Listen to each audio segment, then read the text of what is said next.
저희가 목사님들 기도하시고 우리가 매주마다 기도하고 또 저녁마다 그렇지만 요즘에 나라가 참 어려운 시대를 살고 있습니다. 어떻게 보면 어려운 시기지만 또 한편으로는 새로운 희망을 품을 수 있는 그런 혼돈의 시간이라고 생각합니다. 이게 망해가기 위해 싸움이 아니라 나라를 잘못된 곳을 고치려고 하는데 이렇게 어떤 분들은 100만 명이 넘는 사람들 돈 5만 원씩 받고 나간다고. 근데 5만 원 준다고 여러분 나가겠어요? 뭐 주면 좋겠죠. 5만 원까지 받고 가면 좋을 것 같긴 한데 누가 시킨 일도 아닐 터인데 전국에서 그 추운 날 사람들이 와서 함성을 외치고 이러는 것들이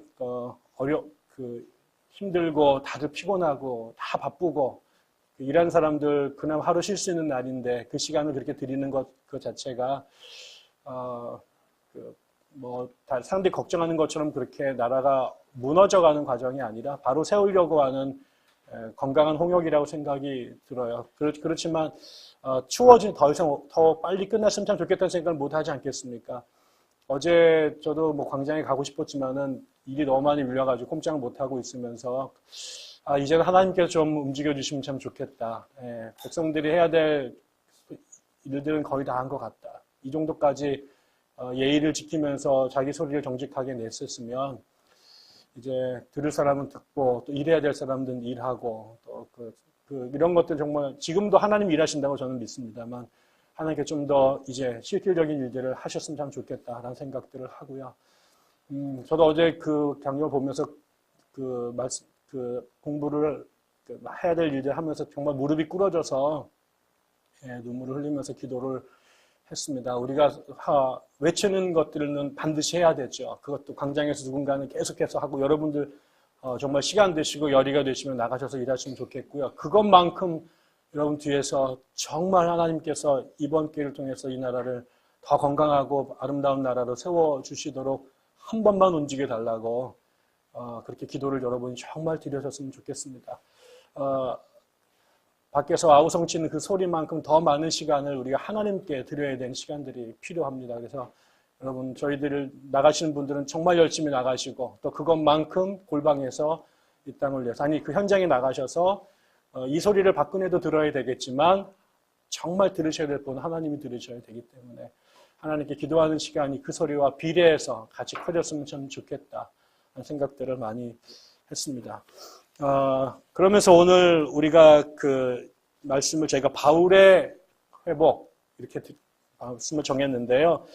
지금 우리가 이 사도행전 15장, 16장 부분에서 계속 이렇게 뒤집어지는 일들이 계속 벌어지는 모습들을 보입니다. 마치 데칼코마니를 한 것처럼 이렇게 그림을 양쪽으로 찍으면 대조되는 그림이 이쪽에도 있고 저쪽에도 있는 모습이 음과 양처럼 뒤집어지는 장면이 3주째 계속 우리가 보여주고 있습니다. 오늘 우리가 보여지는 지금 16장 1절부터 15절까지 읽은 이 바울과 관련된 스토리를 보면 많은 생각들을 하게 한 것 같아요. 먼저 기본적으로 우리가 바울 그러면 아마 서양 남자들 이름 가운데 제일 많은 이름 이 두 개를 뽑으라면 아마 예수라고 하는 사람은 별로 없는 것 같고요. 그렇지만 이제 예수님의 이름하고 비슷한 이름이 조슈아입니다. 조슈아. 우리 이 여호수아라는 이름이 예수하고 같은 이름입니다.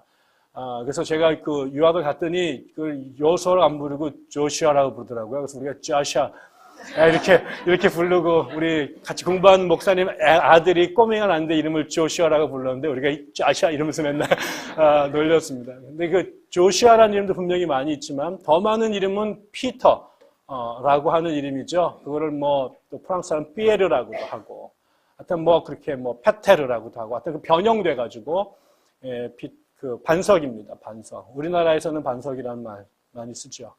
그 다음에 또 하나가 폴이라는 것입니다. 바울, 파울로. 그 다음에 교황들 중에서도 바오로라고 하는 이름이 많죠. 그래서 이게 교회에서 제일 유명한 사람 두 명이 또 그 외에도 굉장히 많습니다만 바울이라는 이름과 베드로라고 하는 이름이 아주 중요한 거는 그만큼 중요한 사람일 겁니다. 예수님을 제외하고 예수님은 기독교라고 하는 종교를 창시하신 분이 아니죠. 그렇지만 이제 그분의 가르침을 갖고 이렇게 세계적인 종교로 하나의 제도로 기독교를 만드는데 가장 큰 영향을 끼친 사람은 뭐니 해도 바울이란 사람입니다. 특별히 교회가 기독교는 다른 종교도 물론 그렇습니다만 특별히 빈정되는 말로 역사가들 중에는 종이교황이란 말 쓰더라고요. 그거는 이 성경을 중요시 여기는 종교라는 뜻입니다. 그래서 그 세상에 많은 종교들이 있지만 이렇게 경전을 자기 신앙의 중심으로 삼는 종교가 그렇게 많지가 않습니다. 그런데 물론 이슬람에도 경전이 있고 불교에도 경전이 있지만 그 모든 사람들이 이 경전을 읽고 공부하고 그거 위에 자기 삶을 재구성하고 이런 종교는 아마 기독교가 제일 중요할 거라고 거의 독보적으로 생각을 하죠.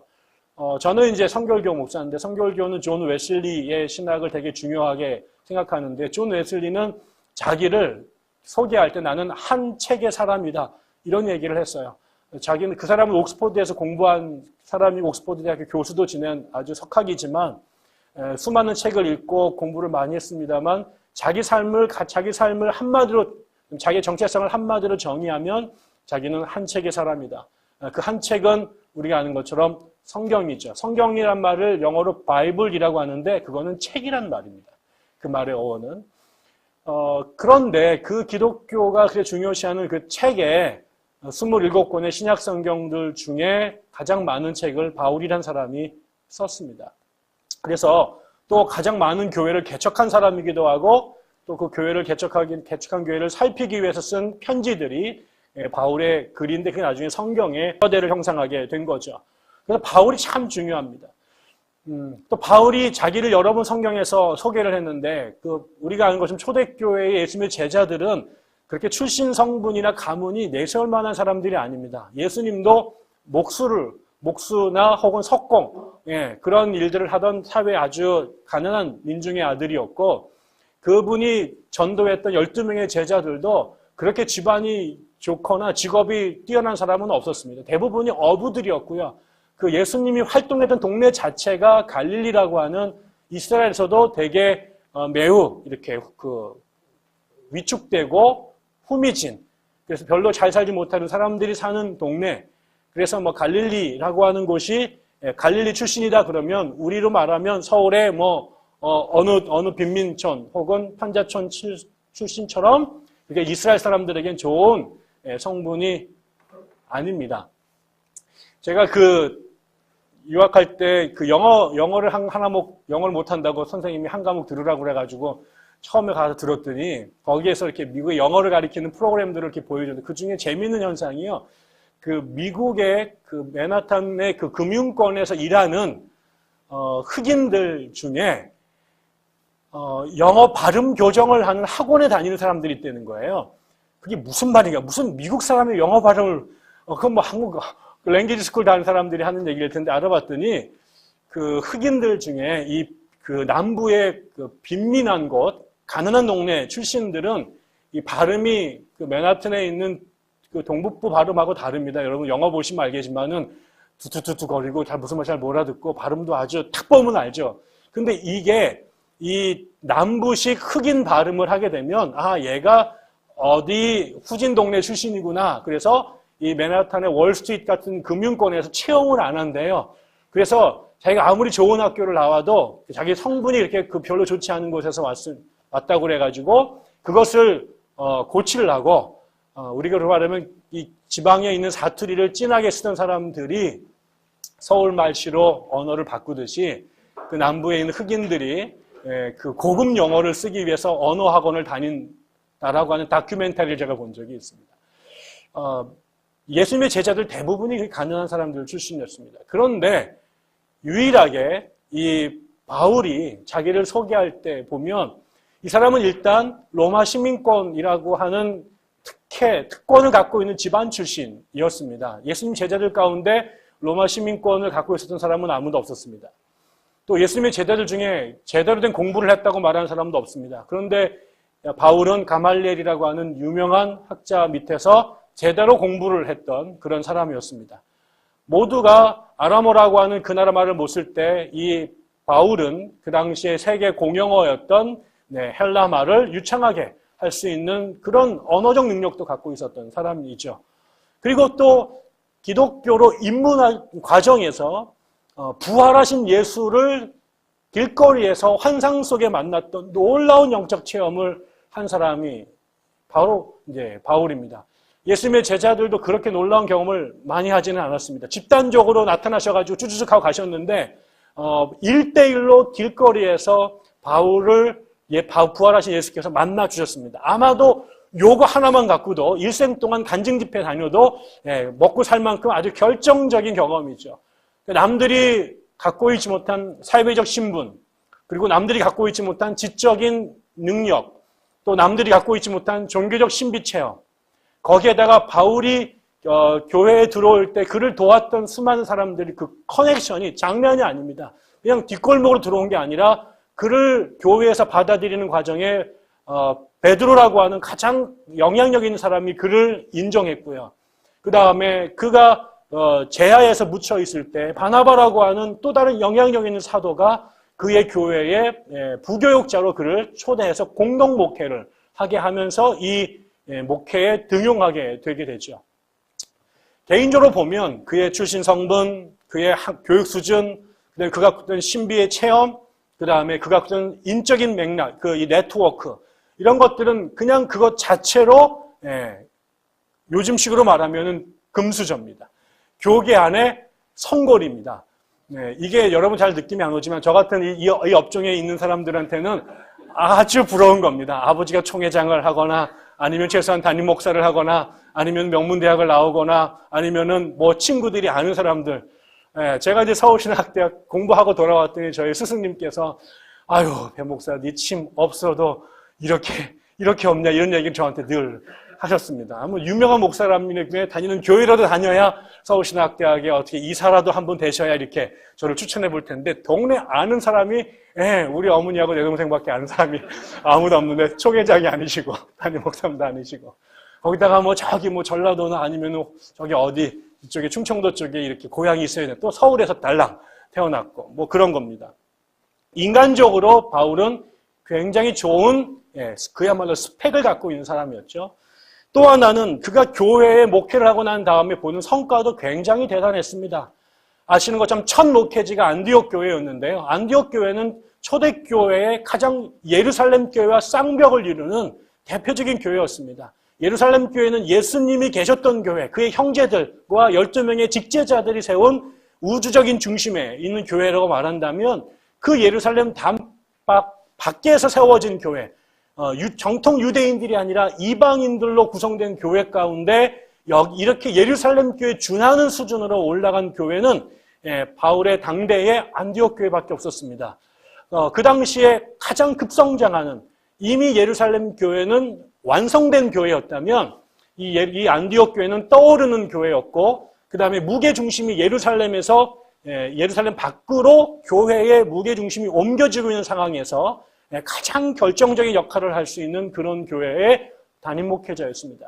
그것도 그냥 교회에 파송된 정도가 아니라 아주 작은 교회를 기가 막힌 리더십과 역량을 발휘해서 작은 교회를 빠르고 큰 교회로 덩치만 클 뿐만 아니라 주변 지역의 사회복지 사업들, 어려운 교회들 돕는 것, 선교사역 이 전체를 끌고 가는 핵심 교회를 급부상했고 그 교회에 담임 목회자로 있었지요.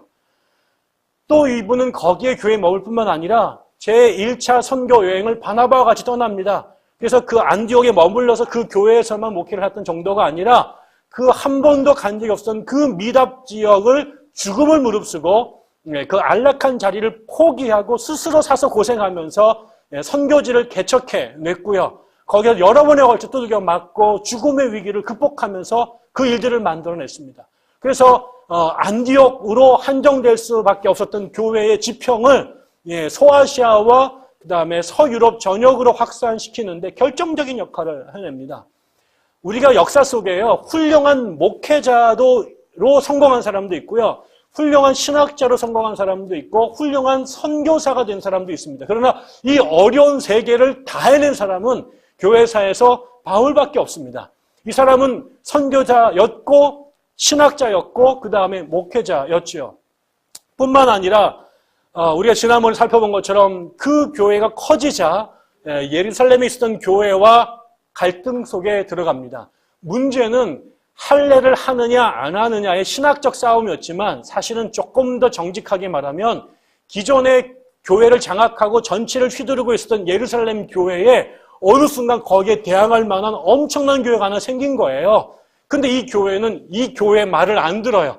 전에는 다 이쪽 교회 말을 들었고 여기 교회가 목회자를 파송하고 재정도 후원했는데 이제 이쪽 교회가 오히려 예루살렘 모교회에 후원금을 보내고요. 그 다음에 이 교회에서 이런 거 해야 돼. 그런데 말을 듣지 않는 교회가 생겨난 겁니다. 이거는 교회의 굉장히 중요한 그 주도권 싸움이기도 했는데요. 아무튼 그 굉장히 복잡하고 인간적으로 풀기 어려운 그 상황에 바울이 바나바와 함께 예루살렘에 찾아가서 적진을 받은 거죠. 어떻게 말하면 홈그라운드가 아니라 예루살렘에 가서 그 어려웠던 신학적, 종교적, 또 전통적 관습의 문제를 정말 탁월하게 해결해냅니다. 그래서 교회를 개척했을 뿐만 아니라 교회가 성장했을 뿐만 아니라 그 교회가 자기의 합당한 지위를 갖고 교회가 성장할 수 있는 법적 근거들을 권위자들로부터 인정받게 되는 아주 어려운 문제들을 다 해냈습니다. 그러니까 사람들이 볼 때 예수님 이후에 바울만한 교회 리더가 나온 적이 없습니다. 그래서 정말 그분의 개인적인 배경, 그 다음에 목회자로서, 사회 선교사로서, 신학자로서의 업적, 그냥 누구도 그 앞에 견줄 만한 상대자가 없을 만큼 독보적이고 걸출한 인물로 성장하죠. 그런데 바로 그 순간에 모두가 바울에게 와 하고 있을 때, 그가 하는 일거수일투족에 모두가 카메라를 들이대면서 경이로워할 때 바로 그 순간에 그가 지난번에 벌였던 바나바와 싸움을 벌이게 됩니다. 뭘까요? 바울이 굉장히 훌륭한 사람이고 놀라운 사람입니다. 그런데 우리가 인간적 조금만 정성을 보면 바울과 바나바는 싸울 수 있는 군번이 아니에요. 바울이 그 자리에 가기까지 바나바가 없었으면 바울은 없는 거예요. 바울이 흙 속에 진주를 묻혀 있을 때 그 진주를 끄집어내서 세상에 영롱한 빛을 발휘할 수 있도록 그의 모든 길을 만들어준 사람은 바나바예요. 세상의 모든 사람들한테 바울이 아무리 잘나고 바울이 승질이 대단해도 고개를 쳐드릴 사람들이 수도 없이 많아도 바나바한테 그러면 안 돼요. 그러지 않겠습니까? 그런데 바울이 컸어요. 갑자기 빠르게. 모든 사람의 시선이 바나바가 아니라 바울에게 집중됐죠. 실제로 판을 열어보니까 바나바보다 바울이 훨씬 더 유능해요. 정말 잘났어요. 그런데 이 부분에서 저는 순간적으로 그렇게 잘해왔던 바울이 순간적으로 무너집니다. 바로 이 부분이 하나님과 그렇게 동행하고 잘 살아왔던 아담과 이브가 한순간에 마귀의 그 유혹에 순간적으로 넘어가게 되죠. 잘해왔습니다. 엉망진창의 사람이 아니라 아주 잘해왔습니다. 하나님과 소통하고 하나님과 대화하고 그의 시선이 하나님에게 있었을 때 그때는 마귀가 들어오지 않았었는데 어느 순간 이 모든 사람은 이게 하나님과 피조물의 차이가 바로 여기에 있는 것이죠. 하나님과 인간은요 아주 비슷해요. 하나님의 형상을 따라 만들었기 때문에 하나님처럼 생각하고 하나님처럼 행동할 수 있는 아주 중요한 연결점이 있어요. 그런데 하나님과 인간의 차이가 있어요. 그분은 완전하시고 우리는 아주 훌륭하나 하나님과 똑같지 않아요.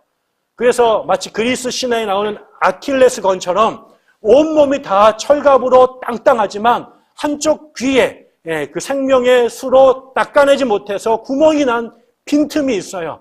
이게 창조주와 인간의 차이예요. 겉으로 보면 굉장히 훌륭해요. 하나님과 비슷해 보여요. 언뜻 하나님 모습이 보이기도 하고 하나님과 비슷한 행동들을 하긴 하지만 결정적으로 넘을 수 없는 요 한계가 있어요. 바로 요 부분을 마귀가 아는 거예요. 그래서 그 부분을 건드리면 그동안에 하나님의 영에 의해서 컨트롤되어 왔던 이것이 삐짓삐짓 경칩 지나고 나서 땅에서 생물이 올라오듯이 그렇게 우리 안에 있는 연약함을 마귀가 건드리게 되면 이 부분이 그 잘난 인간을 넘어뜨릴 수 있는 결정적인 도화선이 되는 거죠. 바울도 대단히 인간적으로 볼 때 타고나고 뛰어난 사람이고 그동안에 너무 잘해왔지만 중요한 건 그도 하나님이 아니라 사람이었던 사실이죠. 그 잘난 사람들에게 가장 중요한 게 뭘까요? 이게 어느 정도 넘어가면 안 보여요. 안 보여요. 마귀가 사탄이 아담을 건드릴 때 가장 결정적인 요인이 뭐였을까요? 너도 선악과를 먹으면 하나님처럼 된다는 거예요.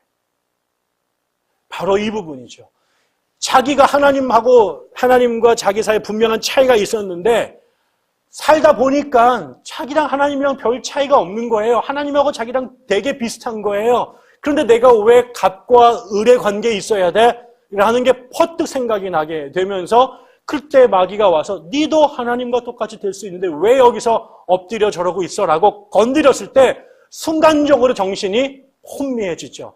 이게 절로 생각하지 않았었는데 그 작은 구멍 안에 그 약한 곳을 정확하게 건드리자, 그 뇌관을 건드리자 아담이 순간적으로 헷가닥하게 되는 겁니다. 마찬가지로 바울도 바로 그 순간에 그가 자기의 사역의 절정에 있고 사람들이 그에게 주목하게 되자 그에게 교만의 영이 하나님의 말씀을 듣던 사람이 하나님을 잊어버리고 사람들을 배려하던 그가 다른 사람들이 보이지 않게 되고 기도하던 그들이 기도를 멈추게 되는 바로 그 순간 마치 개기일식처럼 우주가 딱 한 번 어두워지는 그 기가 막힌 지점에 바로 사탄이 바울을 탁 건드리죠. 그러자 그 완벽했던 바울이 넘어지게 되고 그 좋았던 바나바와의 관계가 깨지게 되고 인류 역사상 가장 위대했던 선교팀이요 공동사역자였던 그 아름다운 안디옥 교회가 내분이 일어나게 되고 결국 선교를 떠나는데 둘이 갈라져 버리게 되는 겁니다. 우리가 늘 조심해야 될 것은요. 인간적으로 훌륭할 수 있습니다. 그리고 그동안까지 잘해올 수 있었습니다. 그러나 그럼에도 불구하고 우리가 잊지 말아야 될 건 그럼에도 불구하고 우리는 사람이라는 거예요. 우리는 하나님이 아니라는 거예요. 아무리 훌륭했던 사람도 아무리 탁월했던 교회도 우리 안에 아킬레스가 존재하고 특별히 우리가 선줄로 생각한 바로 그때 우리가 잘하고 있다고 생각한 그 순간 우리가 모든 사람들에게 칭찬받고 있다고 말하는 바로 그 순간에 마귀가 뒤통수를 치게 되면 그 한순간에 세웠던 모든 것들이 이제 무너지게 된 거죠. 이게 지난주에까지 우리가 했던 이야기입니다. 그런데 오늘 이야기로 다시 넘어가면 이야기가 또 다시 한번 뒤집어지는 모습이 보입니다. 결국은 바울과 바나바가 함께 두 번째 여행을 떠나지 못하게 되고 갈라서게 되죠. 그래서 바나바는 자기의 조카였고 이 갈등의 원인이었던 마가를 데리고 떠나고 그다음에 바울은 실라라고 하는 제자를 데리고 찢어져서 각기 다른 길로 떠나게 됩니다. 이 상황에 바울이 성경은 어떤 얘기도 하고 있지 않고 그냥 넘어갑니다만 우리가 생각할 수 있지 않을까요? 그 친했던 바나바하고 갈라섰습니다. 그 좋았던 교회가 그 두 사람의 분열 때문에 어려워졌습니다. 결국은 그 팀이 깨지고 분리돼서 다른 길로 가야게 됐을 때 많은 사람들이 안디옥 교회는 그러지 않을 것이다. 안디옥 교회는 잘할 것이다. 라고 생각했던 그 교회마저 리더십이 개인적 갈등으로 분열되고 교회가 위기에 처하는 것들을 보게 되면서 많은 사람들이 비판하기도 하고 걱정하기도 하고 그 당사자였던 바울이 고민하지 않았을까요? 한순간에 확 돌아서 자기 보스한테 치받고 니나 나나 뭐 이러면서 싸움을 해서 갈라섰는데 그리고 바나바가 아닌 생짜배기 실라를 딸랑 데리고 혼자 선교 여행을 떠나면서 바울에게 수많은 생각들이 들었을지 않을까요? 아마 자기와 연루된 이 모든 과정들을 아마 하나씩 반성하고 복귀하는 시간들을 가졌을 거예요. 그가 이제 디모데라는 친구를 만나게 됩니다. 그런데 이 디모데를 성경이 뭐라고 소개하냐면 어머니는 유대인이었고 아버지는 헬라인이었다. 라고 소개합니다. 여러분도 성경을 읽었던 기억들을 되뇌해 보시면 이스라엘 백성들은 전통적으로 이방인들과 결혼하는 것에 대해서 굉장히 부정적인 생각을 갖고 있었습니다. 그래서 그 이삭의 형이었던 에서가 이방 여인들과 결혼하려고 했을 때 집안에서 크게 반대했던 기록들이 쭉 나오게 되죠. 이스라엘 민족의 가장 중요한 것은 자신들만이 하나님께 선택받은 백성이라고 하는 이 순혈주의, 이게 굉장히 강했습니다. 그런데도 살다 보면 어쩔 수 없이 다른 사람과 결혼한 사람들이 생길 수밖에 없었고 그 중에 하나가 디모데의 부모님들이었습니다. 그런데 우리가 디모데전서나 후서에 보면 디모데를 소개하는 장면이 나오는데 그 어머니 쪽의 신앙이 참 좋았던 것으로 기록되어 있습니다. 그러나 아버지가 이방인이어서 그 디모데 몸에는 유대인의 피와 이방인의 피가 흐르고 있었습니다. 근데 이 사람을 새로운 또 선교 파트너 한 명으로 추가하려고 하는데 이게 교회 안에 또 문제가 되는 겁니다. 그동안의 대부분의 지도자들은 다 유대인들이 주도권을 쥐고 있었는데 이제 해외에 선교에 나가는 또 하나의 선교사가 피가 유대인들의 관점에서 깨끗하지 않은 사람이에요. 그런데 여기에서 또 바울이 복음을 전하려고 했던 사람들 대다수가 유대인들이었대요. 근데 그 유대인들이 모인 공동체에 피가 혼혈인서 복음을 전하려고 할 때 그가 전하는 복음의 내용이 문제가 아니라 그 사람의 자격이 사람들로 하여금 복음을 받아들이는데 거부 반응을 일으키게 된 겁니다. 그런데 이 자리에서 바울이 아주 중요한 결정을 합니다. 왜 그러냐면 이 사람이 바로 얼마 전에 예루살렘 가서 뭐 했습니까? 할례 못 받겠다라고 싸워서 이방 사람들은 할례 안 받아도 돼라고 도장을 받아왔거든요. 그래서 그것이 자기의 트레이드 마크였어요. 바울 교회는 뭐 합니까? 할례 안 받아도 된다라고 하는 거 아니겠어요? 교회 오는데 엄청난 벽을 세워준 거예요. 우리로 말하면 뭐 할까요? 백향나무 오는데 11주 안 내도 돼요. 이런 거 굉장히 좋아하겠죠? 또 뭐 있을까요? 네, 뭐 요구하는 거. 성경 안 읽어도 천당 보내줘요. 뭐 이런 거 하게 해준다든가. 뭐 한 달에 2번만 교회 나오셔도 뭐 구원받는 데 문제가 없고 이런 식으로 제가 막 확 내려놓으면 사람들이 굉장히 좋겠죠. 세상에서 미국에 갔더니 되게 거시기 하는 게 뭐냐면 교인들 중에 술집을 하는 분들이 많으세요. 이 주류를 파시는 리코샵을 하는 분들이 많은 이분들이 장로님을 세워야 되는데 술 파는 사람을 장로를 세워야 되느냐 말아야 돼. 이거 갖고 굉장히 어려움에 처한 교회를 제가 본 적도 있어요. 그런데 우리가 그런 거 다 물어준 거지. 뭐 해도 상관없다. 뭐 해도 상관없다. 라고 다 해주면 사람들은 굉장히 좋아하겠죠. 그런데 지금 이 장면에서 이 디모데가 혼혈이라고 하는 이 문제가 선교를 시작하는데 굉장히 중요한 문제가 발생했습니다. 바로 얼마 전까지 바울은 자기 생각으로 다 뚫었던 사람입니다. 야곱처럼 자기가 목적한 것을 자기 고집대로 설득하거나 싸우거나 난리를 쳐서 다 냈습니다. 심지어 예루살렘까지 가가지고 야고보를 설득해내지 않았습니까? 그리고 바나바가 자기랑 생각이 다르자 그 관계를 던져버리면서 독자 노선을 거뒀던 사람이에요. 그런데 바울이 여기에서 꼬리를 내립니다.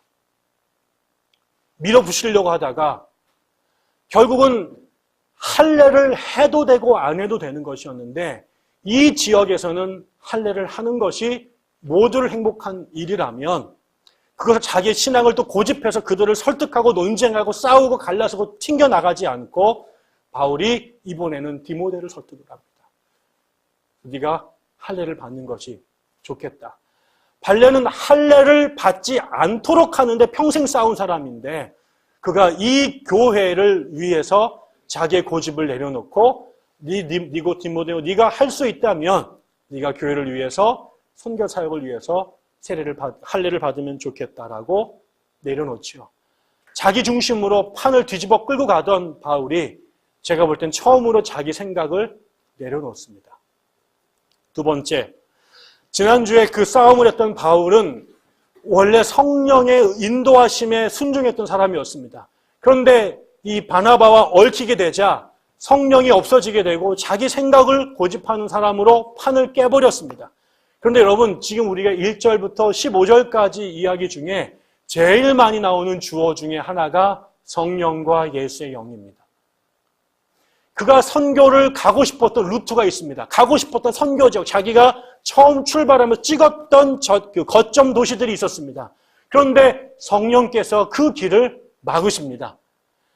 조금 전까지 자기 마음대로 선교팀을 부쉈다가 깨트렸던 바울이 자기가 정했던 선교의 루트와 순수와 거점 도시들이 있었는데 하나님께서 그거를 막으시는 것을 드디어 바울이 듣고 알아차리기 시작합니다. 그래서 어떻게 해요? 하나님 막으시는 그 자리를 또 고집하고 가겠다고 한 게 아니라 그 성령을 설득해내려고 하지 않고 자기 생각에는 이게 최선이고 가장 효과적이고 가장 전략적으로 설득력 있다고 말했던 그 지점을 하나님이 막으시자 이가 하나님께 순종합니다. 인간적으로 생각할 땐 그 길로 자기 생각으로 가는 것이 빠르고 효과적일 수 있는데 성령이 그 길을 다 막을 때마다 바울이 성령께서 길을 막자 다른 길로 갔다고 고백하고 있습니다. 바울에게 보이지 않았던, 바울에게 들리지 않았던 성령의 뜻이 다시 바울에게 들려오기 시작을 하게 된 거죠. 그래서 이미 바나바가 없는 교회에 이미 바울이 선임이 되고 그 밑에 실라와 디모데는 자기 말만 하면 눈을 껌뻑 죽을 수 있는 어린 친구들이고 약한 사람들이었는데 그 자리에서 바울이 자신의 생각으로 독자적 선교를 끌고 가지 않고 성령의 인도하심에 대단히 민감하게 순종합니다. 여러분, 우리가 영성이란 말을 많이 쓰죠. 그 영성인 결국은 성령으로 우리가 성화되는 그 길을 추구하는 겁니다. 이 라틴 쪽과 카톨릭과 개신교에서 우리가 성화라는 말을 쓰고요. 또 동방교회에서는 테오시스라는 말을 씁니다. 그건 결국 우리가 하나님 앞에 거룩한 존재가 되겠다라고 하는 몸부림인데 그게 그 교회에서는 결국 궁극적으로 하나님과 하나 되는 것, 유니오 미스티카라고 하는 하나님과 신비적으로 하나 되는 그런 꿈을 꿔요. 그래서 이 사람들이 우리가 하나님의 형상으로 만들어졌고 우리도 그리고 하나님이 거룩하시니까 우리도 거룩해야 된다. 그래서 우리가 성령으로 하나님과 하나 되는 것을 꿈꾸면서 수많은 사람들이 수도원에 들어가서 몸부림을 쳐왔습니다. 지금도 그런 영성가들이 전 세계에 수많은 사람들이 있습니다. 그런데 우리가 거룩해진다, 성화된다, 그 다음에 테오시스, 신화된다라고 하는 이런 표현들은 어려운 얘기가 아니라 결국은 하나님의 영향을 받는다라는 거죠. 하나님의 뜻이 내 안에 이루어지는 삶이 되는 건데 그걸 다른 말로 하면 하나님의 뜻에 순종하는 겁니다. 우리가 성화된다라고 하는 것은 우리가 무슨 공중부양을 하고 장풍을 날리는 능력을 얻는 게 아니라 금식을 40일을 굶어 죽지 않고 이러는 게 아니라 하나님의 뜻을 민감하게 깨달아서 그 뜻에 순종하는 삶, 그게 하나님과 일치되는 삶입니다. 결국은 그러면 하나님의 소리가 들려야 되지 않겠습니까? 그리고 그 들은 하나님의 뜻에 순종해야 되는 것, 그게 성화된 삶이고 하나님과 하나된 삶이고 그 다음에 교회가 말하는 신자의 삶이죠. 그런데 바울이 위대한 사람으로 사역할 수 있었던 언제였느냐? 그건 그가 가말리엘한테 배운 지식과 그가 유창했었던 그 헬라어를 갖고 그가 잘난 척했을 때가 아니라 그 잘난 척할 수 있는 그 능력이 성령 안에 붙들렸을 때 그의 능력이 개인적인 재주가 교회를 위해서 선하게 쓸 수 있었던 거죠. 그런데 하나님이 떠난 그 잘난 헬라어와 잘난 가브리엘의 지식은 하나님이 떠나면 그건 휴지 조각이에요. 캠브리지 멤버스가 아무리 좋은 양복을 만들어도 그 안에 사람이 들어가야 그 옷이 의미가 있는 것이지 그 사람이 빠지면 그냥 바닥에 주저앉은 헝겊 조각이 되는 겁니다. 바울이 다시 살아나는 가장 중요한 증거는 바울이 귀에 성령의 소리가 들리기 시작했다는 것이고 성령의 소리를 들은 대로 순종했다는 거예요. 그 똑똑한 사람이, 그 고집센 사람이, 그 자기가 강한 그 사람이 다른 사람들한테는 고개 숙이지 않았던 그가 하나님의 뜻이라고 알았을 때에는 묻지도 따지지도 않고 그대로 어린아이같이 순종했다는 거죠. 거기에 바울의 신가가 드러나는 거예요. 바울의 능력은 그가 똑똑했기 때문도 아니고 그가 그리스말을 유창하게 했기 때문이 아니라 그가 들었던 하나님의 말씀에 그 잘난 사람이, 그 똑똑한 사람이 어린아이 같이 순종했을 때 그가 하나님 역사의 주인공이 됐던 거죠. 그것과 연장해서 나타난 세 번째 놀라운 변화는 여러분 지난 시간에 그 위기 속에 제가 안디옥 교회가 망했던 이유 중에 하나가 아무도 기도하지 않았다는 거였거든요. 그 기도하던 교회가 두 사람 눈치만 보는 교회가 돼버린 거예요. 하나님의 주인이 되어야 될 교회에 바울과 바나바가 주인이 돼서 좌우을 겨루자 교회가 양쪽으로 나눠져 두 사람 눈치만 쳐다보게 된 거죠. 그 순간에 하나님이 주인 되어지지 해야 될 그 시간에 두 사람이 주인 노릇하자 교회마저 자기가 뭘 해야 될지를 잊어버렸단 말이죠. 그 순간에 바울이 기도했던 기록이 없었어요. 그런데 여러분 오늘 말씀에는요. 두 번에 걸쳐서 계속 바울이 뭐예요? 기도할 곳을 찾습니다. 기도할 장소를 찾습니다. 그 사역하는 와중에 그가 계속해서 기도할 곳을 찾으러 돌아다닙니다. 그러다가 루디아를 만나게 되죠. 잃었던 기도의 자리가 다시 회복이 되는 것이죠. 결론을 내리면 그렇습니다. 교회를 끌고 나가던 위대한, 교회를 만드는 데 위대한 역할을 했던 바울이 그는 원래 자기가 없는 사람이었고 늘 하나님 중심이었고 사람이 그를 하나님보다 더 높이려고 할 때 못을 찢으면서 자기는 너희와 똑같은 사람이다라고 주장했던 사람입니다. 인간적으로는 자랑할 게 많지만 한 번도 자기가 남들보다 우월하다고 주장하려고 하지 않았었던 바울, 자기의 생각이 아니라 성령에 이끌렸던 바울, 그것을 위해서 그 똑똑한 사람이 끊임없이 하나님 앞에 무릎 꿇고 기도했을 때 그 바울은 역사를 만들어내는 하나님의 위대한 종으로 쓰임받았습니다. 그러나 그가 그것들을 잃어버리고 자기의 생각과 자기의 유식함과 자기의 인기를 드러내면서 교회를 자기식으로 끌려나가려고 했을 때 그 교회는 순식간에 무너졌던 거죠. 그러나 바울의 또 한 번의 위대함은 그렇게 실수했지만 그것으로 판 뒤집어버리고 세상으로 돌아간 것이 아니라 그가 그 뼈아픈 아픔을 갖고 다시 홀로 여행길을 떠났을 때 그가 그 시간들을 깊이 반추했을 것이고 자기의 문제를 극복해내기 위한 답을 찾았을 것이죠. 거기에서 그는 자기의 생각들을 내려놓는 법들을 배우게 되었고요. 성령에게 민감할 수 있도록 그 자리에 다시 가게 됐고요. 그러면서 그는 다시 기도할 수 있는 사람으로 회복되어졌던 거지요.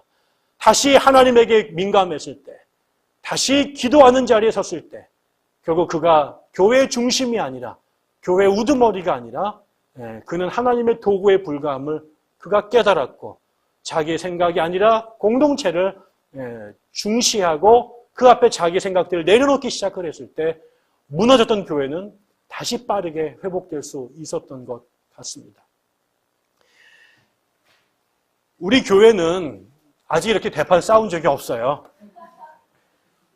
제가 은퇴할 때까지 죽어도 이런 일이 없기를 바랍니다. 안 싸우겠습니다. 여러분, 그러려면 답은 한 가지입니다. 하나님이 이 교회의 주인이 되시는 것을 모두가 인정해야 됩니다.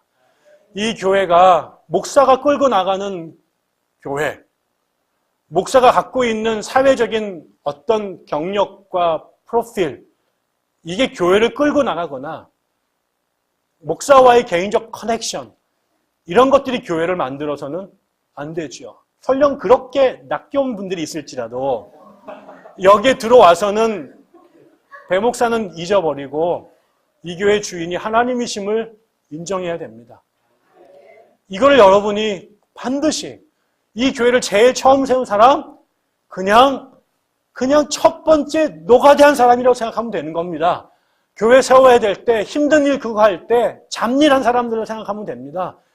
그게 지분을 하거나 어깨를 뒤를 메거나 목소리를 높일 수 있는 그 자리가 아니라 그냥 우리는 소모품으로 살아가는 것입니다.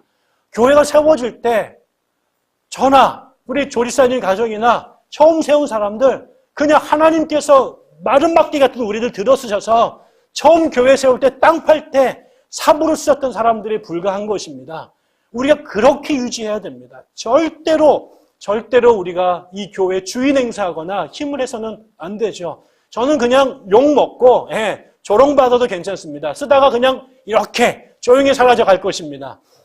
저는 없어져야 됩니다. 갈수록 저 때문에 온 사람도 있고 누구 때문에 온 사람이 있을지 모르지만 여기에 들어온 이상 여기에 저나 여러분이 다 그냥 몸종에 불과하고 여기에 주인은 하나님이시다라는 것을 우리 모두가 인정해야 됩니다. 어느 교회 얘기 들었더니 뭐 여의도에 있는 무지무지 큰 교회인데요. 내가 거기 그 측근들을 좀 알아요. 그랬더니 이게 이게 최 씨와 조 씨가 성을 가진 사람이 만든 교회인데 왜 이 씨가 와가지고 행세를 하느냐 그러면서 그 조 씨 집안에 있는 애들이 와서 왜 우리 아버지 건데 왜 우리 엄마 건데 네가 여기 있느냐라고 틈만 나고 나서 그 짓을 한다는 거죠. 이거는 그 짓은 정말 지랄입니다. 그거는 이거 편집하지 마세요. 지랄입니다. 그거는 그분들께 아니라 이거는 하나님 겁니다. 여러분, 이 교회는 하나님이라는 것, 이 교회 주인은 예수님이시고 성령이라는 걸 우리가 절대 잊으면 안 되고요. 두 번째, 그러기 위해서 우리가 성령에게 순종해야 되는데 그 성령에 순종하는 제일 중요한 것은 기도하는 것입니다. 기도는 다른 게 아니라 무슨 신비적인 뭘 하는 게 아니라 하나님과 우리가 영적인 안테나를 세우는 것입니다. 그분이 말씀하는 걸 우리가 듣는 것입니다. 우리가 하나님을 움직이는 자리가 아니라 우리가 어느 샤머니즘 종교처럼 우리가 구판을 벌려서 신을 내 마음대로 움직이려고 하는 종교적 기도가 아니라 하나님이 무슨 말씀을 하시는지를 듣는 시간입니다.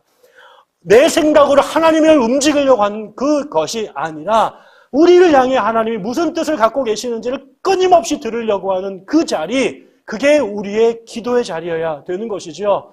이 교회가 앞으로 공부를 무지무지 많이 시킬 거겠죠. 공부 많이 할 겁니다. 안 하겠습니까? 제가 할 수 있는 거 그거밖에 없습니다. 그러니까 성도들을 저랑 비슷한 사람으로 만들기 위해서 무지무지 애를 쓰겠지요. 그러나 그것보다 더 중요한 건 잊지 말라는 것은 우리가 하나님 앞에 끊임없이 고개를 숙여 엎드리는 것입니다. 배목사의 신학이 주입되거나 느헤미야의 이념이 주입되는 것이 아니라 하나님의 뜻이 이 교회에 이루어지도록 위해서 우리의 귀가 하나님을 향하여 늘 열려져 있어야 됩니다. 그런 의미에서는 여러분 모두가 기도에 능한 자, 하나님의 소리를 예민하게 듣는 자, 그래서 우리 교회를 하나님의 뜻대로 끌고 가기 위해서 발언하는 자, 우리 안에서 우리를 향하여 예언할 수 있는 사람들, 우리를 향하여 하나님의 음성을 전해줄 수 있는 사람들, 그래서 우리가 좌로나 우로나 치우치지 않고 그 길을 걸어갈 수 있도록 계속해서 민감한 그 사람들이 세워지기를 정말 원합니다. 저도 그 자리로 가겠습니다. 저도 하나님 앞에 소리를 들으려고 노력하겠습니다. 여러분도 함께 들으십시다. 우리 모두가 들으십시다. 그래서 이 교회가 하나님의 뜻 가운데, 그래서 넘어질 위기가 있고 흔들 위기가 있겠지만 다른 교회처럼 자빠지지 말고 좌로나 우로나 치우치지 말고 성령 하나님이 주인 되는 그 교회, 우리 모두가 통로가 되고 도구가 돼서 때로는 바울처럼 넘어지겠지만 또 바울처럼 잽싸게 다시 정신 차리고 돌아와서 크게 사고치지 않고 그 길을 걸어갈 수 있는 그런 교회가 됐으면 정말 좋겠습니다. 함께 기도하시고 함께 깨어있으시고 함께 하나님의 사람으로 그렇게 더불어 자라갔으면 좋겠습니다. 기도하겠습니다. 하나님 아버지, 당신 이 교회의 주인이심을 고백하나이다. 입이 아니라 우리의 삶으로, 우리의 숨결로 고백하기 원하고 순종하기 원하옵니다. 하나님, 우리 모두의 귀를 열어주옵소서. 우리의 모두의 눈을 열어주시옵소서. 우리를 향한 하나님의 뜻, 하나님의 음성, 하나님의 생각을 정말 기가 막히게 우리가 깨달아서 이 교회가 하나님의 뜻이 이루어지는 하나님의 나라가 될 수 있도록 도와주시옵소서.